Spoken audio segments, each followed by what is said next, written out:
Capítulo 3. Há muitas moradas. Na casa de meu pai. Diferentes estados da alma na erraticidade. Diferentes categorias de mundos habitados. Destinação da terra. Causa das misérias terrestres. Instruções dos espíritos, mundos superiores e mundos inferiores. Mundos de expiações e de provas. Mundos regeneradores. Progressão dos mundos. 1. Que o vosso coração não se perturbe. Crede em Deus, crede também em mim. Há muitas moradas na casa de meu pai. Se assim não fosse, eu já vos teria dito, porquanto eu vou para preparar o lugar para vós, e depois que eu tiver ido, e preparado o lugar, voltarei, e vos retirarei para mim, a fim de que, lá onde estou, vós estejais também. João 14, 2.1-3. Diferentes estados da alma na erraticidade. 2. A casa do Pai é o universo das diferentes moradas. São os mundos que circulam no espaço infinito e oferecem aos espíritos encarnados locais apropriados ao seu adiantamento. Independente da diversidade dos mundos, essas palavras também podem ser entendidas como o estado feliz ou infeliz do espírito na erraticidade, segundo a situação do espírito mais ou menos depurado e desprendido dos laços materiais, o meio onde ele se encontra, o aspecto das coisas, as sensações que experimenta e as percepções que possui variam ao infinito. Enquanto uns não se podem afastar do meio em que viveram, outros se elevam e correm o espaço e os mundos, enquanto certos espíritos culpados ficam vagando nas trevas, os felizes usufruem de uma luz resplandecente do sublime espetáculo do infinito. Enfim, enquanto o mal, perseguido pelos remorsos, pelo arrependimento, frequentemente sozinho, sem consolações, separado dos objetos da sua afeição, padece sob a pressão dos sofrimentos morais, o justo, reunido àqueles que ama, desfruta as doçuras de uma inefável felicidade. Portanto, ali também há várias moradas, ainda que não sejam circunscritas nem localizadas. Diferentes categorias de mundos habitados. 3.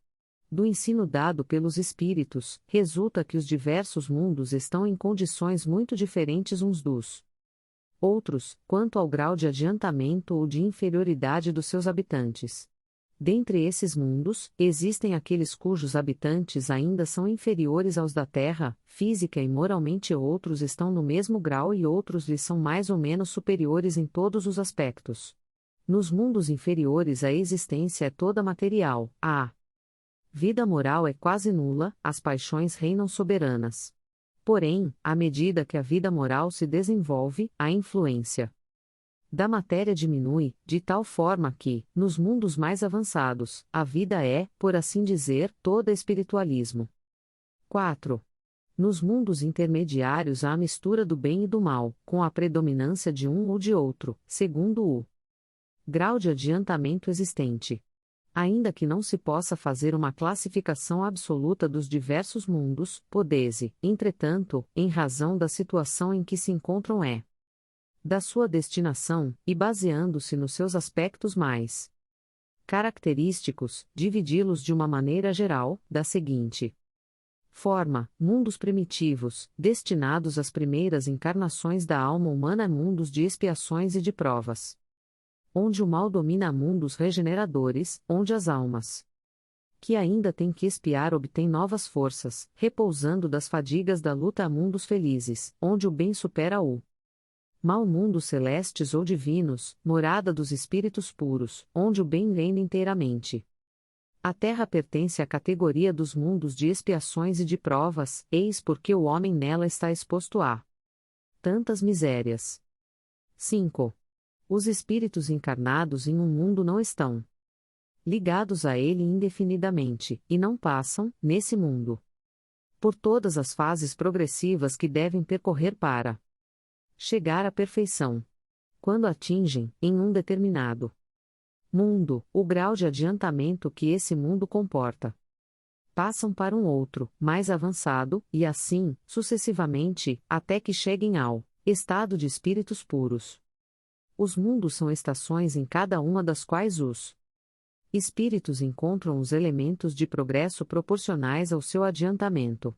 Para eles é uma recompensa passar para um mundo de ordem mais elevada, assim como é um castigo prolongar em sua estada em um mundo infeliz. Ou serem relegados para um mundo mais infeliz ainda que aquele que foram forçados a deixar, por se obstinarem em permanecer no mal. Destino da Terra.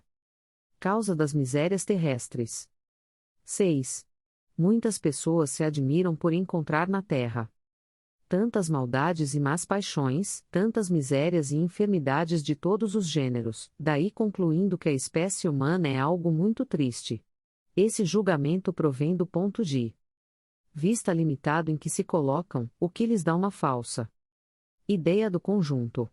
É preciso considerar que sobre a Terra não se vê toda a humanidade, mas apenas uma pequena parte. Realmente, a espécie humana inclui todos os seres dotados de razão que povoam os inumeráveis mundos do universo. Ora, o que é a população da Terra comparada à população total desses mundos? Bem menos que a de um pequeno lugarejo em relação a um grande país. A situação material e moral da humanidade terrestre nada tem de espantoso, se levarmos em consideração o destino da Terra e a natureza daqueles que a habitam. 7. Uma ideia muito falsa dos habitantes de uma grande cidade seria feita, se eles fossem julgados pela população dos bairros mais humildes e sórdidos. Em um hospital, só se vêm doentes e estropiados. Sem uma prisão, vêm-se todas as torpezas, todos os vícios reunidos nas regiões insalubres. A maior parte dos habitantes são pálidos, fracos e doentes. Pois bem, que se considere a Terra como um bairro, um hospital, uma penitenciaria, uma região insalubre, visto que ela é, ao mesmo tempo, tudo isso, e se compreenderá porque as aflições superam as alegrias, porquanto não se enviam pessoas saudáveis para um hospital, nem as que não fizeram mal algum para as prisões, e nem os hospitais, nem as penitenciárias são lugares de prazeres. Ora, assim como numa cidade toda a população não está nos hospitais ou nas prisões, a humanidade não está toda sobre a terra, assim como se sai do hospital quando se está curado, ou da prisão quando se cumpriu a pena, o homem deixa a terra e vai para mundos mais felizes quando está curado das suas enfermidades morais. A caridade é o caminho para a evolução. Por favor, deixe o seu like, comente e compartilhe para que mais pessoas possam conhecer o nosso canal. Muito obrigada.